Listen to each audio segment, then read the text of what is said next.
हरि ओम। ओम सहनाववतु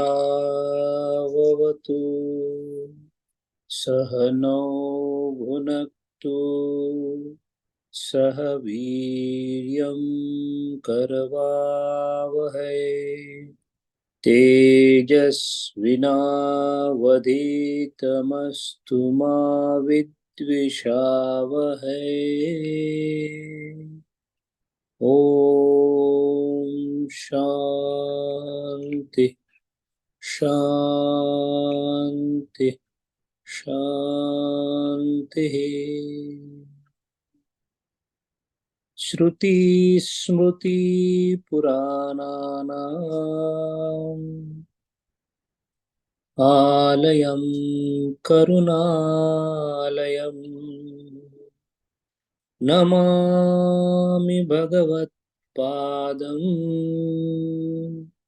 शङ्करं लोकशङ्करम्।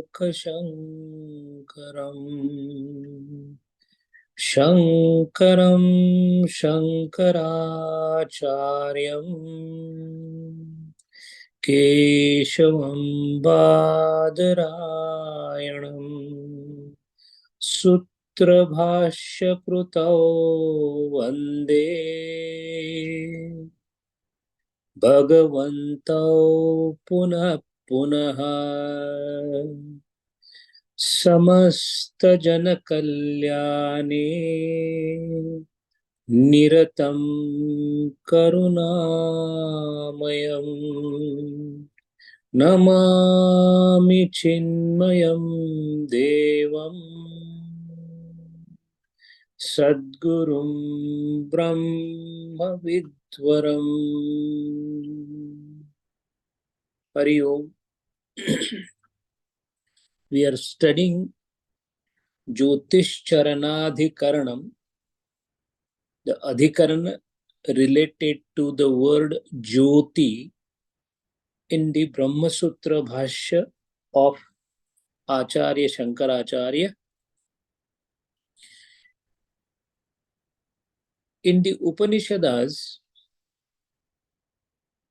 there are many mantra or utterances.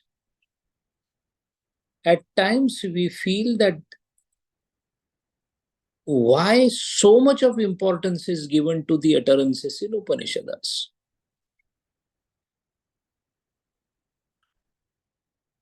An utterance or a mantra that talks about fire, that talks about Vayu, that talks about Akasha. On the literal front, these mantras appear to be very simple. And yet all the acharyas, all the realized souls, all the Jivan Muktas, all the jnanis have been referring to Upanishada as the source of ultimate knowledge. And this particular perplexing question as to how a simple utterance like Bhargo Devasya Dhimahi can be of such a great importance. O Lord,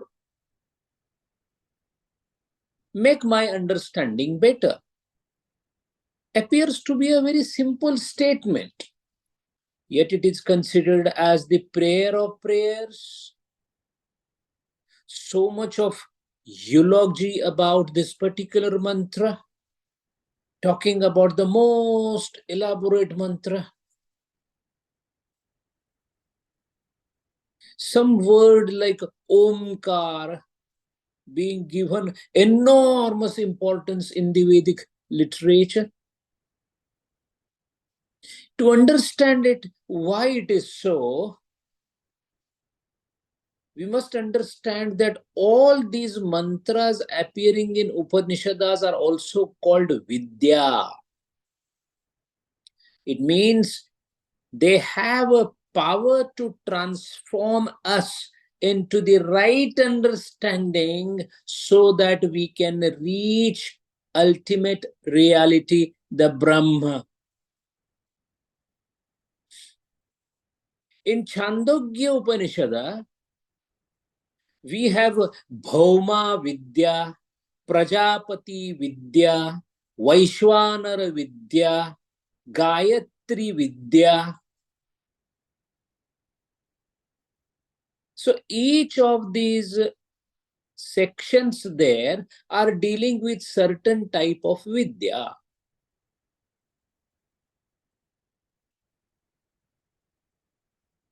And in the succession, if we see in Chandogya Upanishad, Gayatri Vidya is followed by Jyoti Vidya, is followed by Shandilya Vidya.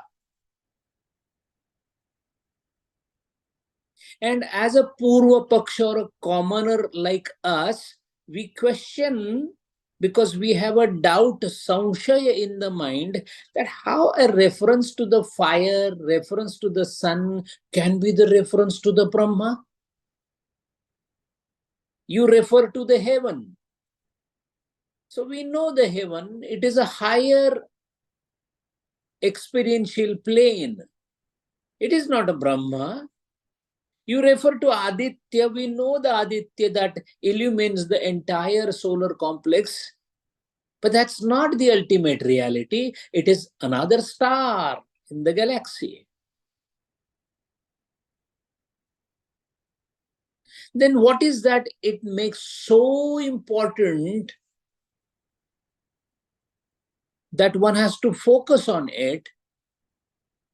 And to understand that, one of such Vidya that is being taken under consideration for discussion to understand Jyotish Charanadikarana is Gayatri Vidya. We all know, we have been taught since childhood that Gayatri Mantra is the highest of the mantra. And like a parrot, we have always been memorizing it and telling everybody else that yes, Gayatri Mantra is the highest of all. But what is the reason why Gayatri is the highest of all the mantras? To know that, we must understand what the Gayatri Mantra means in the form of the Vidya.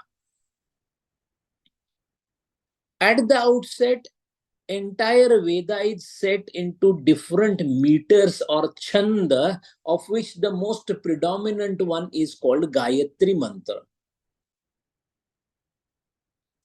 8 matras in each line of 4 lines shall make a Gayatri meter, Gayatri chanda.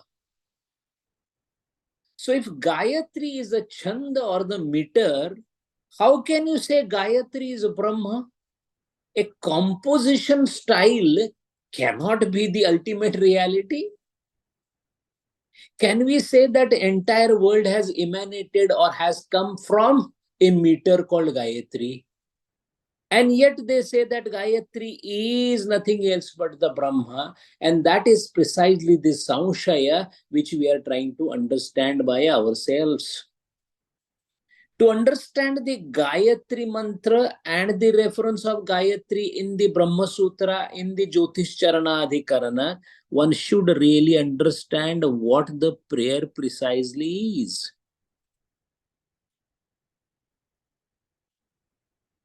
The entire Gayatri mantra is focused on understanding. How do you live in this world? We live in this world only by understanding. You understand yourself, at least you think so. You understand the objects in front of you. Based on the understanding, you do the transaction or the karma.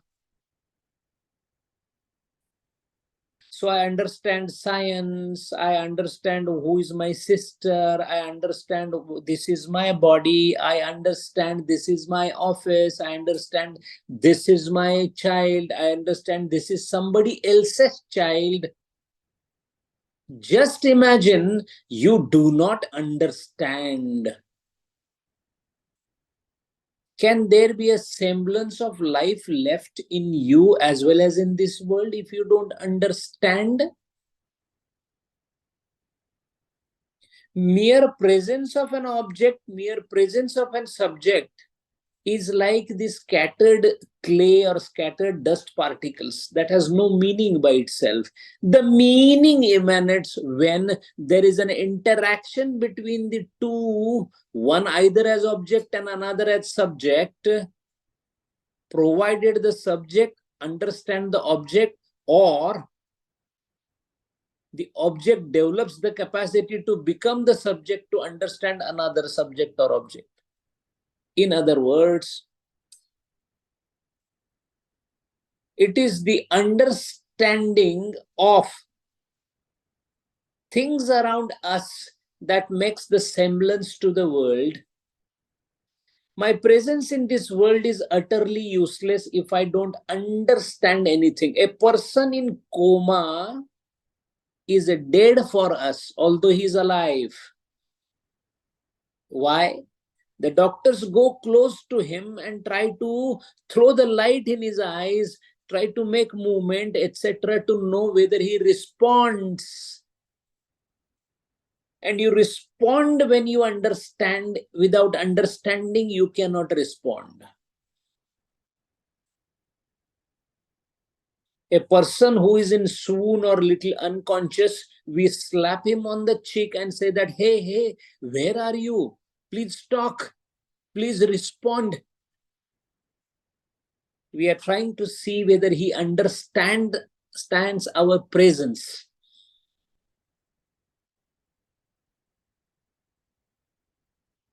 So it goes without saying, at least one thing is established, that our presence in this universe or the functioning of universe entirely depends on understanding. Now, who understands, what he understands is a completely different matter.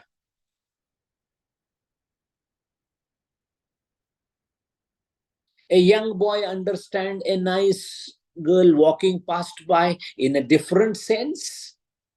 An old man understands the same girl walking past by as his daughter in a different sense. Your understandings may differ. However, understanding does take place to give the whole existence a semblance called universe.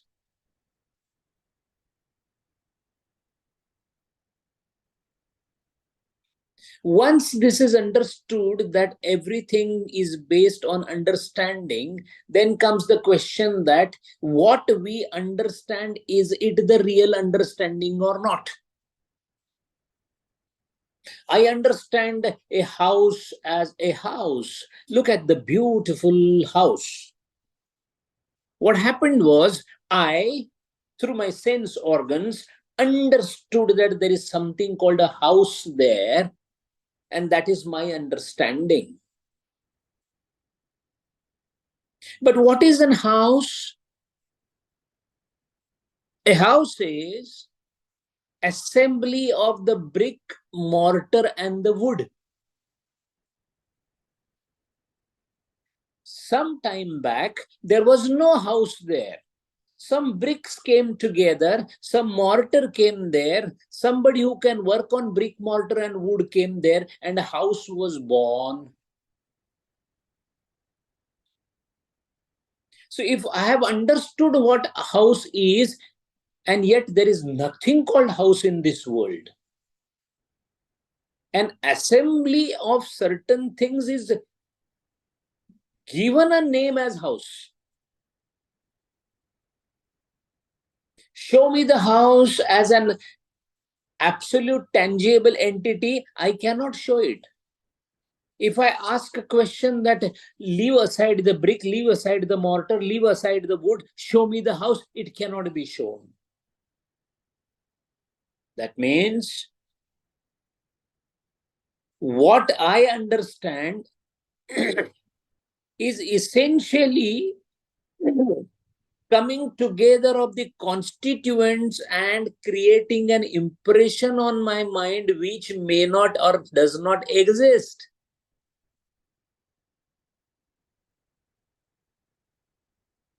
Who is the speaker? Mr. So and so is the speaker. So I am given a name as Mr. So and so. Who is Mr. So and so? My understanding of this Mr. So and so is what? The Mr. So and so is made up of the muscles, the nerves, the sense organs, the body, a particular height, a particular eyes, a loss of hair or presence of hair, etc. Is this speaker? What happened was, it is the assembly of the constituents that was given a transitive status called speaker. And whenever we speak of reference to the assembly of the certain things, bhuta sanghata, then we know that it cannot be permanent. So the speaker, if we say that, okay, keep on my hand a thing called speaker, it cannot be kept on the hand, because speaker is nothing existing as such. Speaker is a phenomena. It is called a phenomena. A phenomena is the constructed apparatus through the constituents so that a new thing appears, and it is an appearance. Moment the assemblage is broken away, the appearance also breaks away. So that means my understanding of the world is essentially an understanding of a phenomenon. And if I understand the phenomenon, that means I'm not understanding the reality, because a phenomenon is temporary, reality is permanent.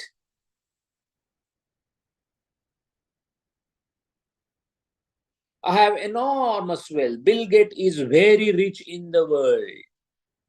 Wealth is a phenomena. Why?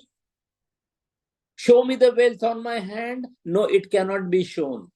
The one who has lots of assets like the currency notes and the buildings and this together, they are called assets of few billions. So show me the asset on my hand, it cannot be shown. It is an assemblage of certain things which have been given a name as wealth, as a transitory phenomena. And phenomena is never, ever, forever. So the wealth doesn't stand for a long time. So the man doesn't last for a long time. So the relationship doesn't last for a long time. So nothing lasts for a long time. If this is all a phenomena, then what is the nomenon?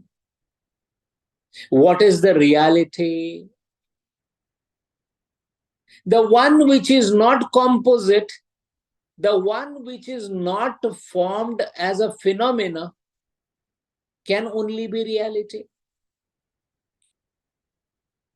And what about my understanding? My understanding is only of the phenomena. My understanding is not of reality. Understanding is a transient verb in English. In English, there are two types of words, transient and intransient.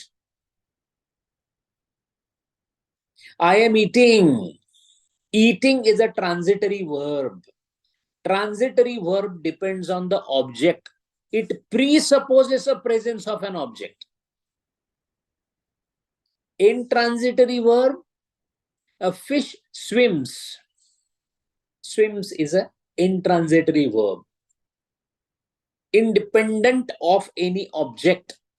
In other words, understanding, as long as it is dependent on some object, I repeat, understanding, as long as it is dependent on any object, it is transitive. And such understanding can only be the understanding of phenomena. It can never be understanding of the reality.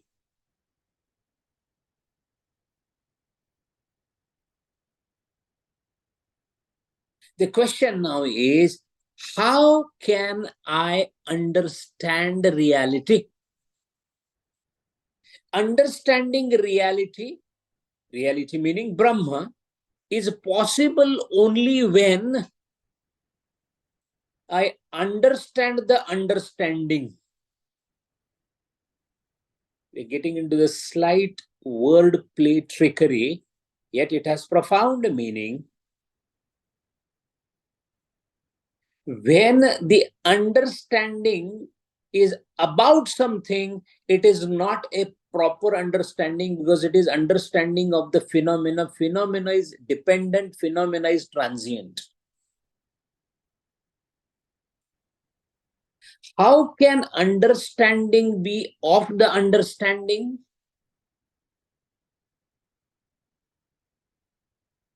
And here I remember a great statement by the great philosopher Aristotle. He had given a profound statement. A God is nothing but thought thinking of itself. I repeat, God is nothing but thought thinking of itself. Thought thinking of thought sound little oxymoronish, difficult for us to immediately assimilate it, but that is where the crux of thinking lies. And Brahma Sutra is nothing else but thought, thinking, dissection, analysis, assimilation.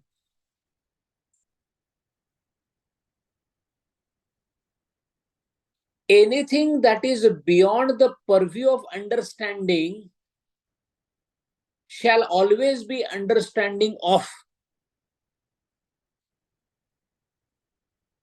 So to understand the understanding,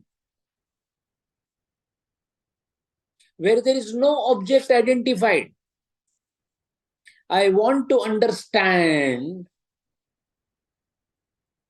the understanding. That is possible only when I am not engaged in understanding the world, because the world is full of objects. Understanding an object is phenomena. Only when I am not in a state where I am not trying to understand the objects of the world can I think of understanding the understanding. Withdrawing the understanding of the objects of the world, which is called vairagya, withdrawing the understanding of the outside world would mean then folding back the understanding into a state where the understanding now is not thrown upon an object, but it is thrown inward to the understanding. This is called direction of understanding, and the Gayatri Mantra is the propitiation or the prayer for the proper understanding and the direction of understanding.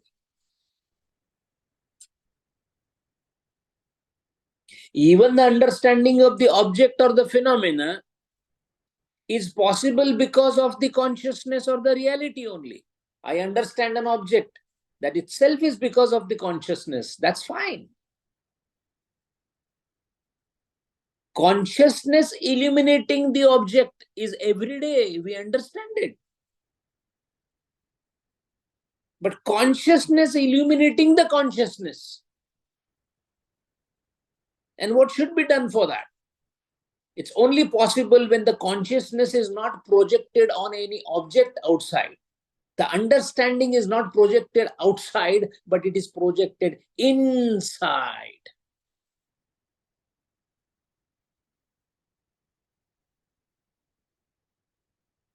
That is why the Gayatri prayer, Dhiyo, yo naha, to us, naha, Dhiyo.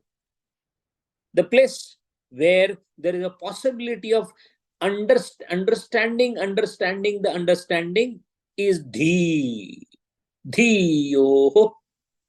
In all the intellects of us, naha, prachodayat. Give us that understanding which will help me to understand the understanding. Give me that consciousness which then in the form of its effulgence would understand the consciousness in toto.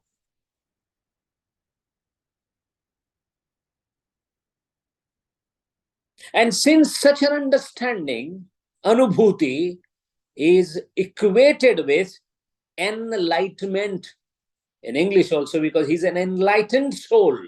Enlightened, because light is considered to be a parallel to jnana. And presently, the highest source of light that I know is the sun god, the Savitru, either Savitru as a dhatu or Savitur.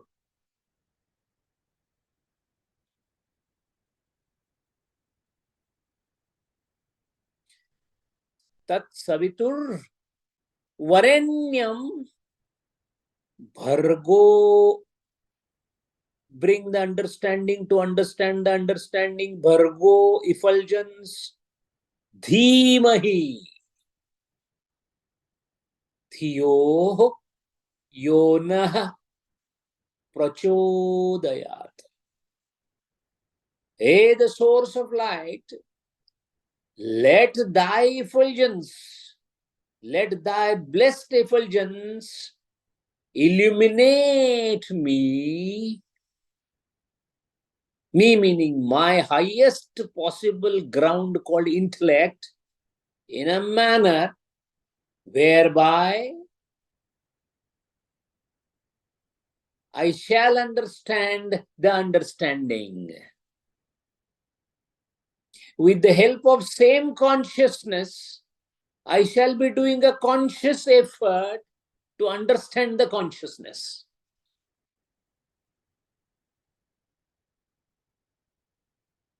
Gayatri, in that sense, then becomes a strategy or a medium to directly realize the Brahma. Keeping that state of Gayatri, knowing the way the understanding was understood by the Rishis, including the Vishwamitra, who is supposed to be the precursor of this mandala of Rigveda in which this particular prayer lies. At the height of contemplation, it was realized by the Rishis that the only way to understand the reality is by focusing the consciousness inward and focusing in it to its fullest, so that understanding helps in understanding the understanding, which is objectless understanding. And that is why the Gayatri mantra is also called Gayatri Vidya, and it became a Gayatri Upasana. Upasana of any kind means a continuous contemplation through the art of concentration to know the ultimate reality.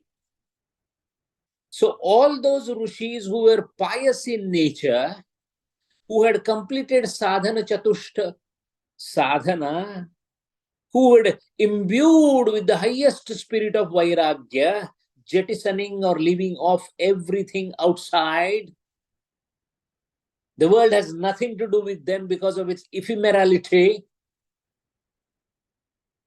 because they were not interested in understanding an object, but they were interested in understanding the understanding. They then sat for the upasana.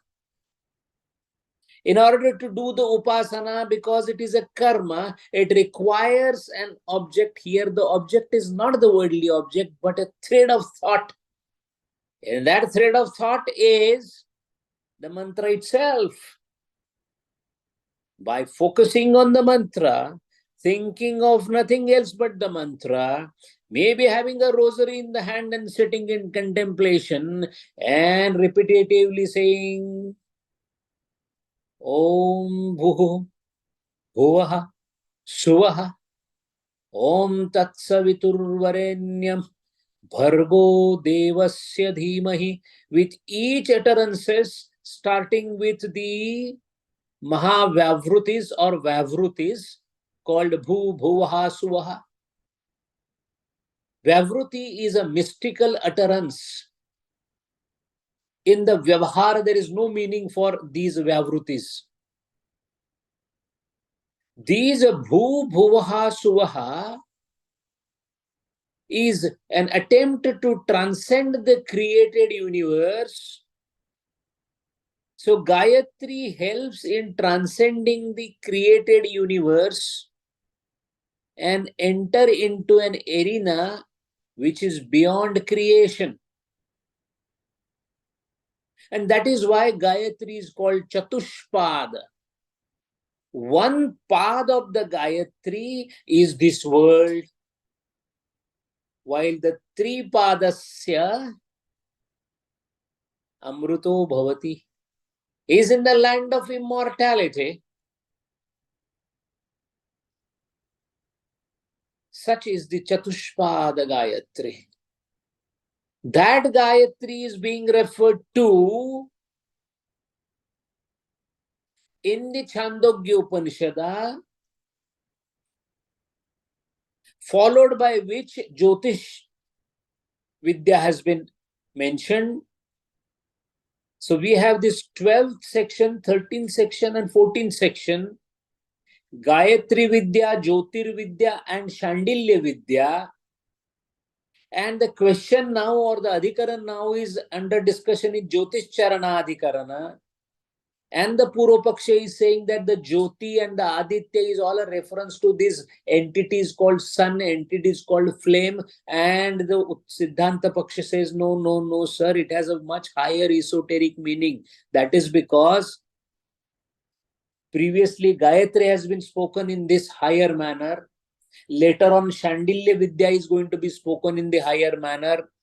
Shandilya Vidya is the Vidya which talks about Sarvam Khalvidam Brahmasi. When two things are talking about highest Brahma, how the middle thing called Jyoti can be talking about a normal Jyoti, it must be also talking about the Brahma.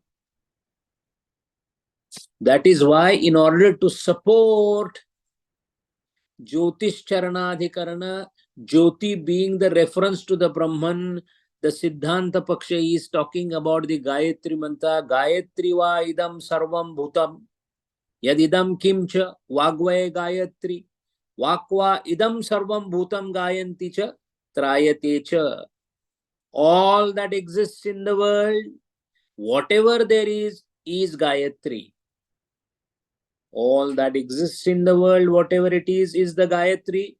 It is the word that is the Gayatri, because word gives the names to all things, and also it is the Gayatri that saves us from the ephemeral vision of the world. So this is spoken about Gayatri, and then the Purvapaksha starts giving its own arguments against this, saying that Jyoti is reference to the Achetana Jyoti that we see every day. It need not be taken as Brahma.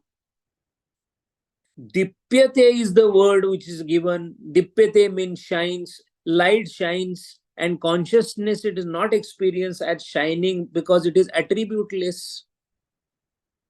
In Chandogya Upanishad, Divi is the word, Dipyate is the word, shining. Bhargo Devasya, Bhargaha, effulgence. But effulgence, shining, these are the attributes. And Nirguna Brahma doesn't have attributes, Purvapaksha.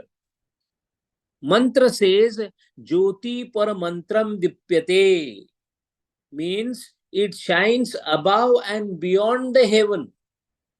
The mantra is saying that it shines above and beyond the heaven. That means it cannot be Brahma, because Brahma is everywhere. How it can be only at the heaven and above? It is even on the earth.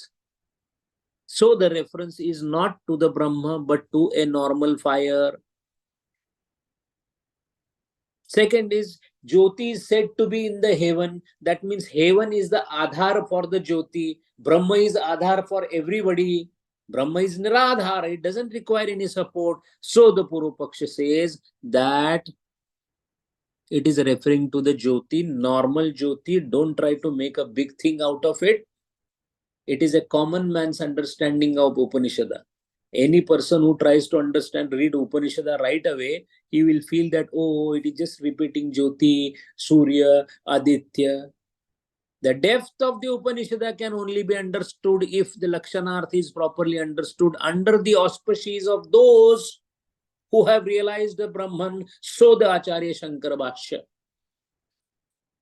That is why to highlight the position of Purva Paksha, to defeat them, the Siddhanta Paksha says that, look, this is about Upasana Vidhi. That Rishi who has purified his heart now is longing for realization of Brahma. He doesn't know how to move forward. He is the pure soul at heart.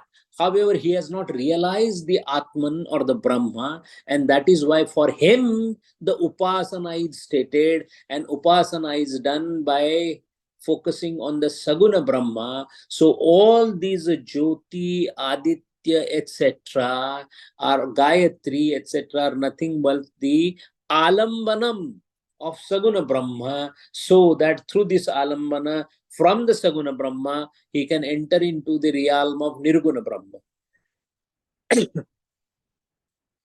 Then, also, the Siddhanta Paksha gives the further justification that such a reference of light, effulgence are given to Brahma in other Shrutis also.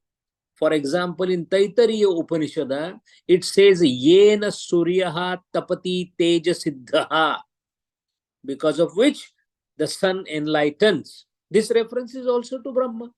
In Brihadaranyaka Upanishad, it says, Vachai Vayam Jyotishaste, Shabda Rupa Jyoti makes it sthit.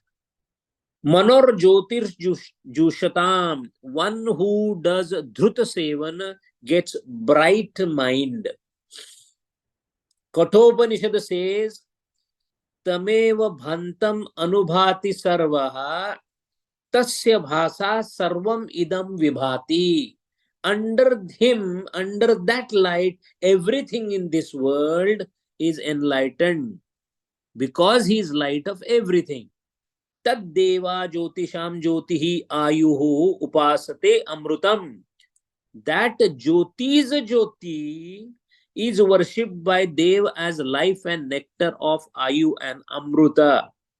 These are the references given by the Siddhanta Paksha to defeat the Purva Paksha stand that the reference of the Jyoti is for Brahma and not for the ordinary implication of any Vibhuti like Aditya, etc.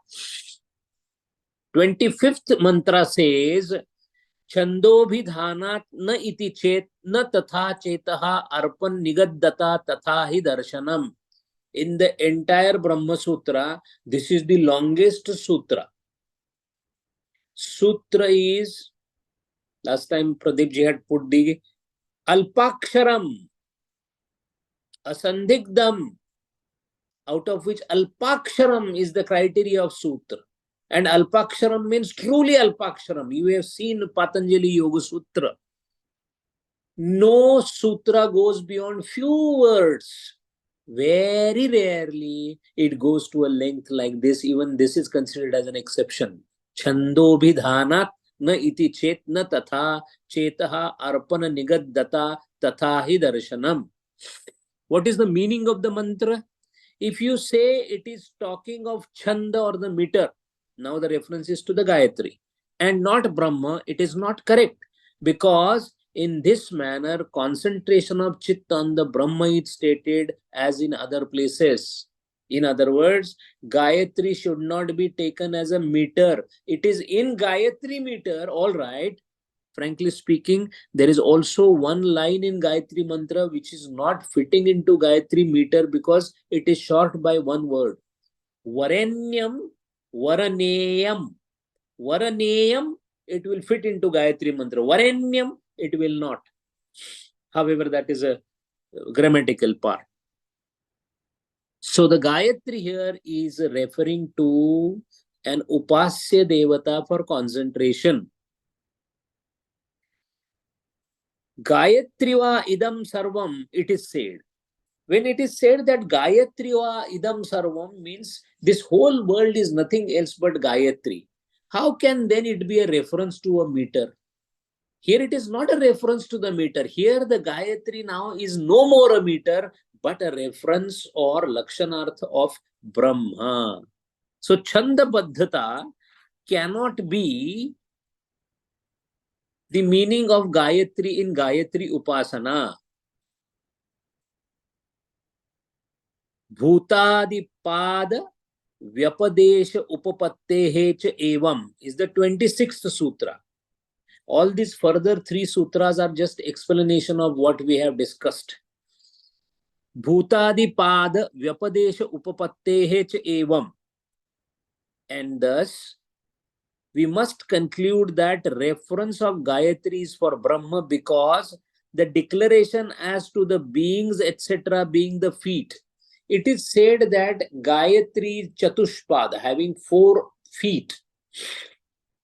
1 feet, 1 pad of Gayatri is this creation.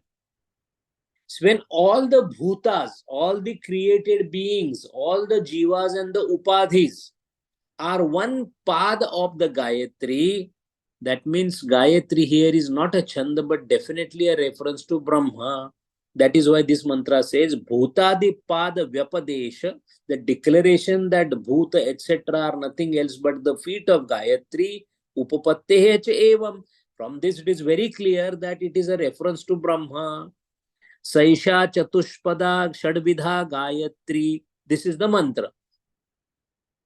The Gayatri is sung in 6 different manners or ways, and she is with 4 feet or Chatushpada. So that is why it is a reference nothing else but to the Brahma. And we find because Gayatri has 1 pada as this creation and its 3 padas are beyond creation, that means it is talking about a Brahma whose Pariman, measurement cannot be conceived. It is immeasurable, aparimita. Brahma is aparimita. Why? The measurement is actually existing in the world which has some dimension.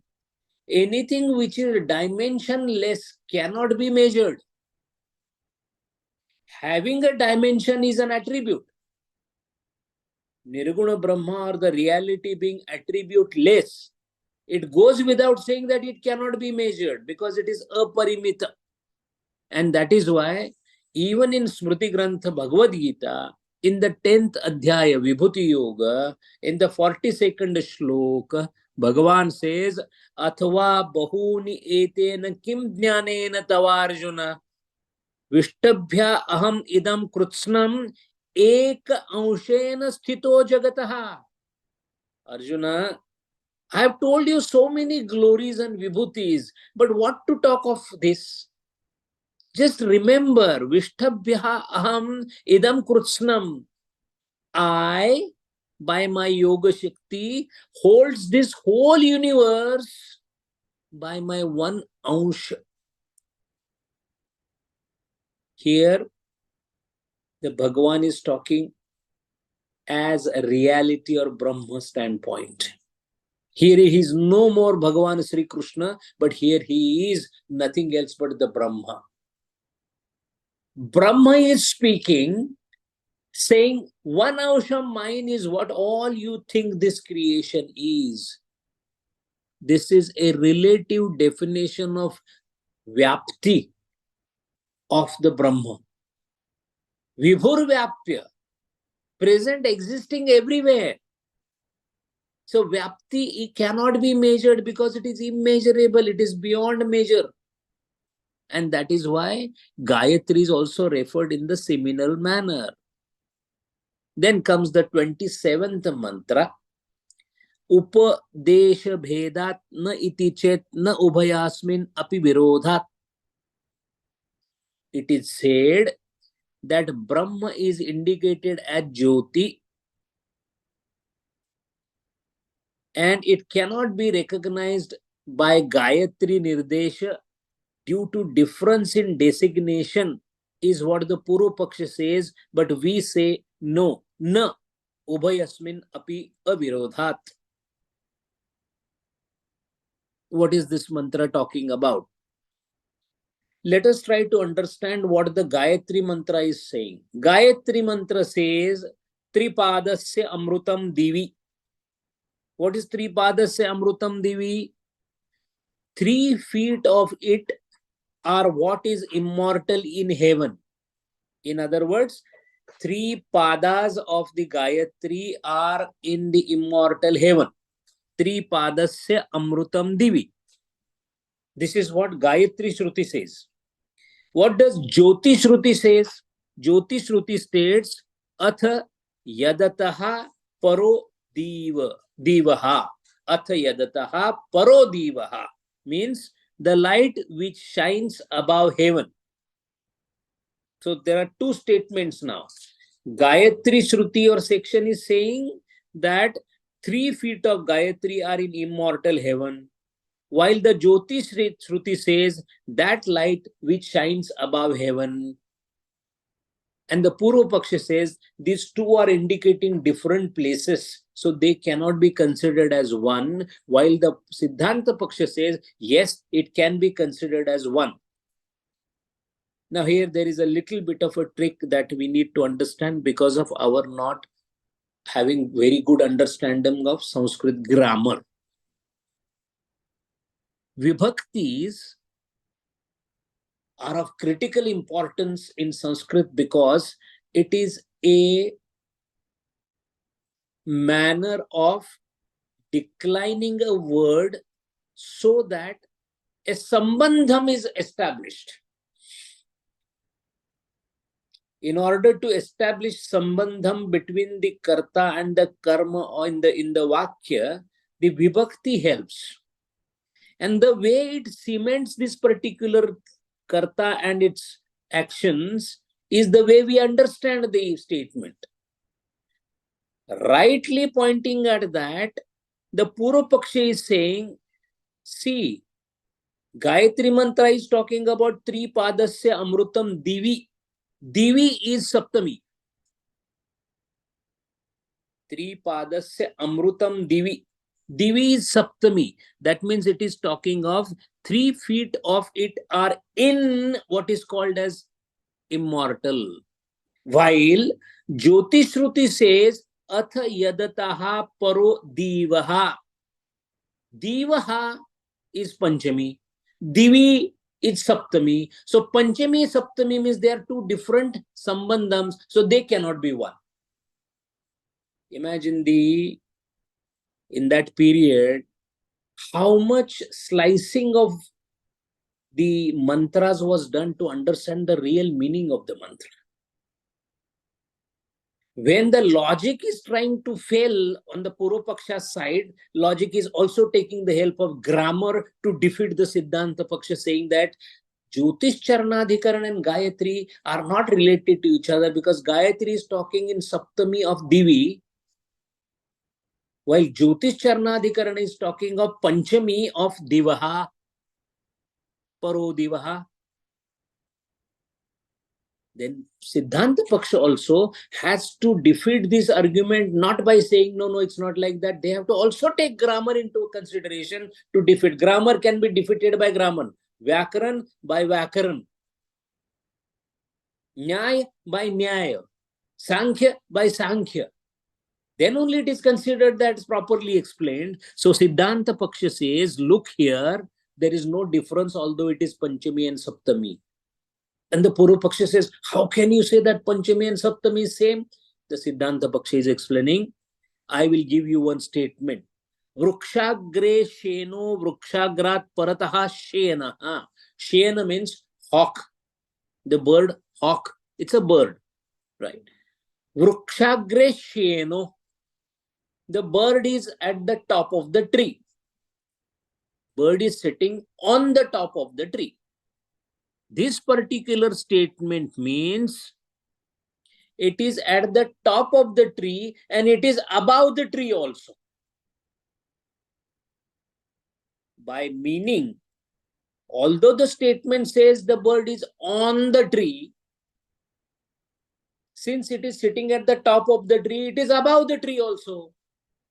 So in such cases, Panchami and Saptami, that which is in heaven can also be said as it is above the heaven. Now, how in and above can be same? Because it is at the top of the heaven, you can say it is in the heaven, you can say it is above the heaven also. So, Divi and Divaha grammatically also do not differ as far as the meaning is concerned. Because Panchami talks about above, Saptami talks about in. But from the Lakshanartha point of view, if we look at it, there is no difference whatsoever, because what is there at the top is also above the top. So from meaning standpoint, Upadesha Bhedat na iti chet Ubhayasmin api avirodhat. There is no difference between the two. And that being the reason, Gayatri, Jyoti, and Shandilya Vidya, which is coming little later, all of them, although they are speaking of ordinary mortal things, by Lakshanartha they are referring to Brahma only. We need to understand that what is the meaning of Veda has been a subject of enormous brainstorming by none else than the stalwarts of the stalwarts. Ramanujacharya, Madhvacharya, Nimbarkacharya, Vallabhacharya, Shankaracharya. These are stalwarts of stalwarts. But the beauty of Veda is such that same scripture is used by these stalwarts to take absolute opposite stance. Madhvacharya, the proponent of absolute Dvaita, pure Dvaita, Shuddha Dvaita, is Madhvacharya. He also says it is this. I am getting everything written as Dvaita from Veda only. And Kevala Advaita, absolute unified thing, is what the stand of Shankaracharya, also based on the Veda.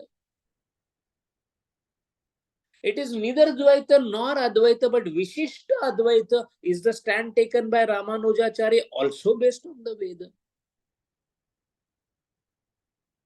And all these different stands are the differences in the Jnanakanda part of the Veda. If we look at the Darshana, all these Advaita, Dvaita differences in Advaita, like Vishishta Advaita, Shuddha Advaita, etc., or Veda Ved Advaita, etc., these are all standing as one army when it comes to interpretation of Veda vis-a-vis other darshanas. So Purva Mimamsa says all that you call Upanishada, etc., is absolutely humbug, because it only Veda talks of action, karma. Veda speaks only of the karma, nothing else. Amnayat. Ved means karma. Karma means yajna. Yajna is the only thing, karma is the only thing that Veda says. But the sentence like this, Aditya, etc., they said that is substantiating to karma only, called upasana. It is not speaking of Brahma, etc. It is speaking only, if at all. Jaimini Rishi Maharaj, the proponent of Purva Mimamsa, says, if at all the Veda is talking somewhere you feel you cannot really make a meaning, then it is a useless statement.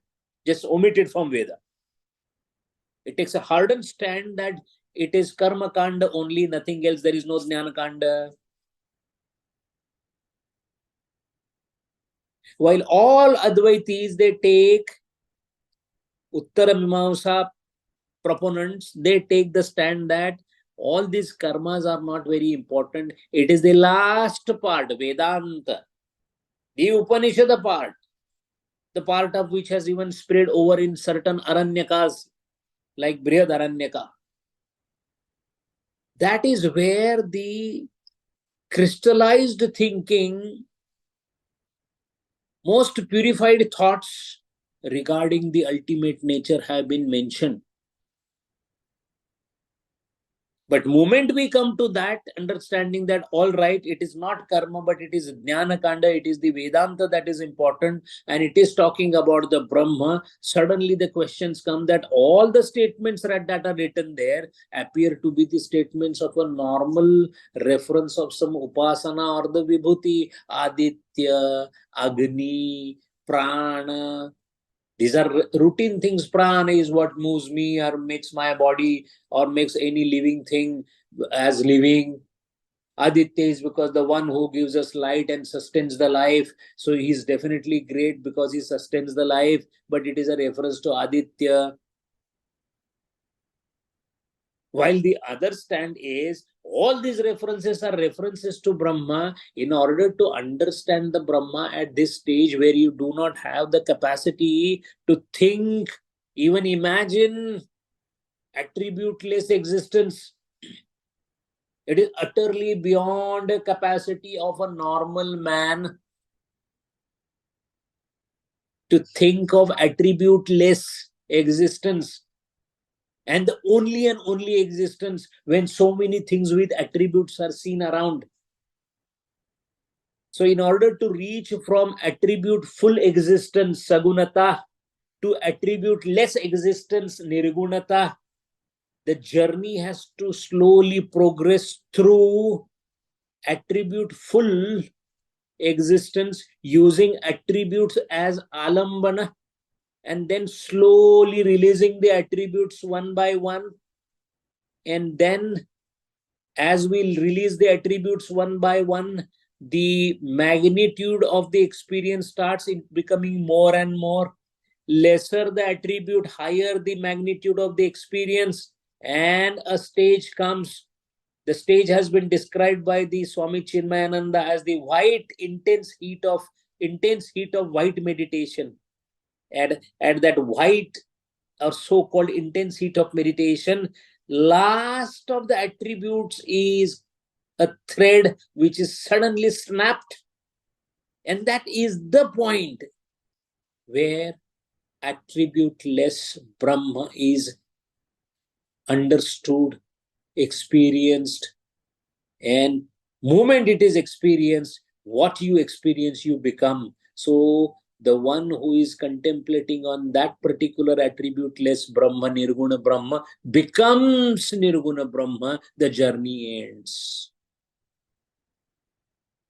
That is how Jyotish Charanadhikarana was an attempt to show that the reference to the Jyoti or the Aditya given in the Chandogya Upanishad is referring only to the Brahma in order to obviate the difficulties or the samshaya that the Puropaksha was getting. The Siddhanta Paksha, which is put forth by the Badarayana Rishi of the Brahma Sutra, equally supported by the elucidative explanation of Shankaracharya, has put for rest the fact that the reference to the Jyoti, like the reference to the Gayatri, like the reference to the Shandilya Vidya, like the reference to the Vaishwanara Vidya, like the reference to the Bhauma Vidya, like the reference to the Prajapati Vidya, is all references to nothing else but the ultimate reality called Brahma. Here ends the Jyotish Charanadhikarana. Hari Om. Om Purnamada Purnamidam Purnat Purnam Udachyate Purnasya पूर्णमादाय पूर्णमेवावशिष्यते ॐ शान्ति शान्ति शान्तिः हरिः ॐ श्रीगुरुभ्यो नमः हरिः ॐ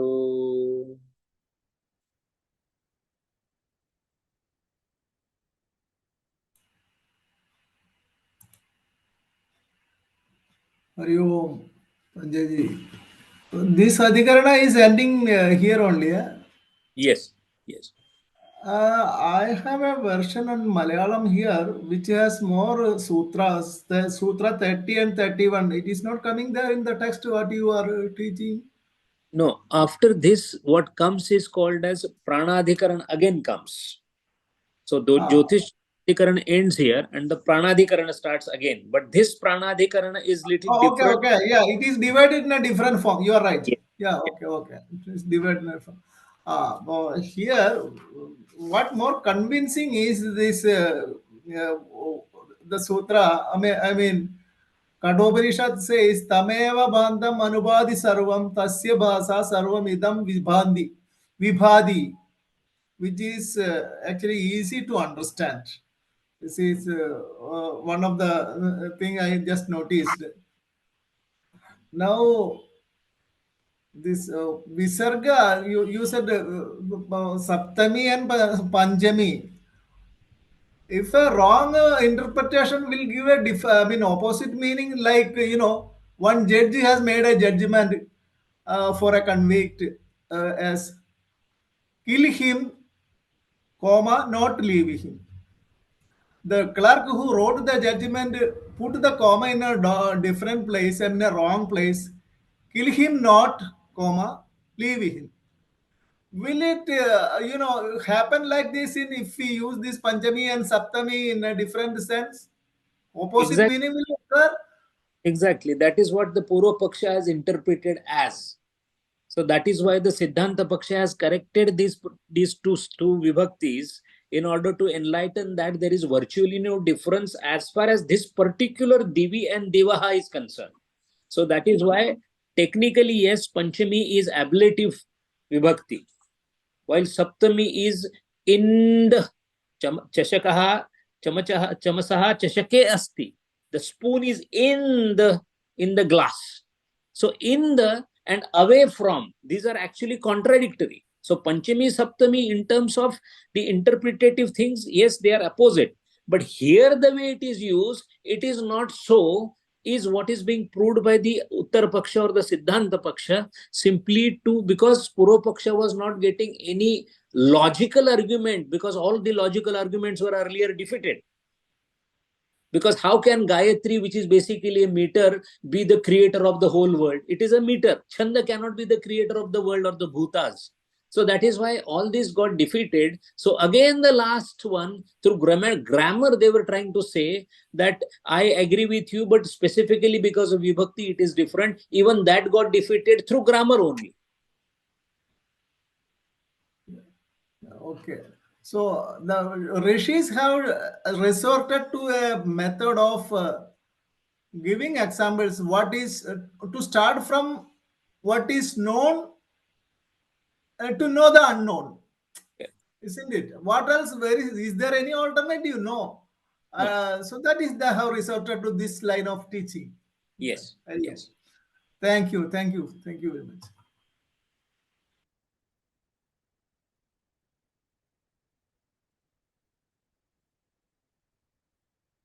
Hari Om.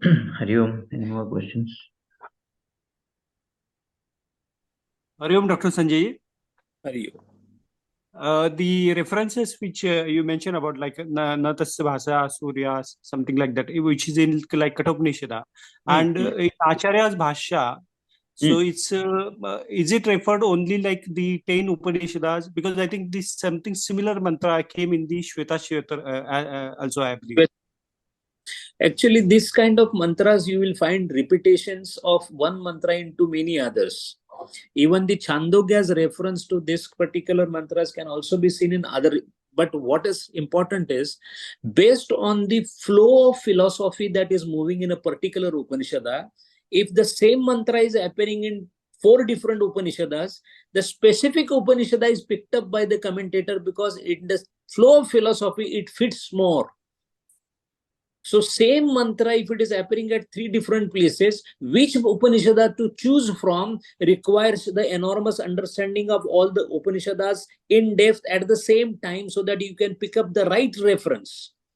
So that is why here, Kathopanishad reference has been taken because in the flow of the things where they were talking of Taittiriya Upanishad, they were talking of Brihadaranyaka, and then Kathopanishad, it was fitting in the flow of philosophy, so it is taken there. But yes, the same mantra appears. For example, Tamasoma Jyotirgamaya. This mantra appears in many different places. But which one to take depends on what you are trying to state. There's something called flow of philosophy. And that is possible only when your intellect is so wide that you remember all the Upanishads and the Smriti Granthas at the same time, so that you can choose the right reference, which is the speciality of Acharya Shankaracharya. That is why it is considered as one of the highest of Bhashyam. Hari Om. Hari Om.